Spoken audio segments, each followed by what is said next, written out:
শুধু এন্টালি থানার গেটে তালা ঝুলিয়ে দেওয়া নয়, একেবারে পদ্মপুকুরের যে সবকটি গেটে তালা ঝুলিয়ে দেওয়া হয়েছিল। এই খবর এবিপি আনন্দে সম্প্রচারিত হওয়ার পর নড়ে চড়ে বসলো কলকাতা পুরসভা, সেই তালা ভাঙা হলো। দেখতে পাচ্ছেন এই খবর এবিপি আনন্দে সম্প্রচারিত হওয়ার পর কলকাতা পুরসভার তরফে তৎপরতা দেখা গেল, সেই তালা তারপর গিয়ে ভাঙা হলো।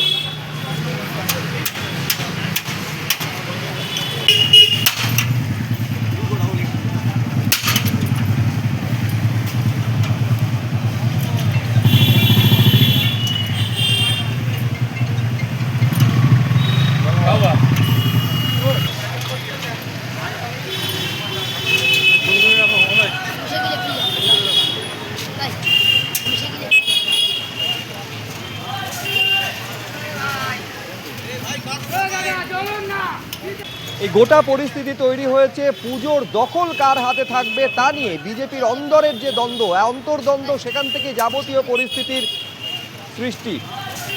12 তারিখ খুঁটি পুজো করা হয়, 14 তারিখ সেই খুঁটি উপড়ে ফেলা হয় বলে অভিযোগ, এবং তারপর এই পদ্মপুকুর পার্ক, যেটা কলকাতা পুরসভার পার্ক, সবকটি গেটে তালা ঝুলিয়ে দেওয়া হয় এবং তারপর বিজেপি নেতার তরফে, একটা পক্ষের তরফে এন্টালি থানাতে পর্যন্ত তালা ঝুলিয়ে দেওয়া হয়।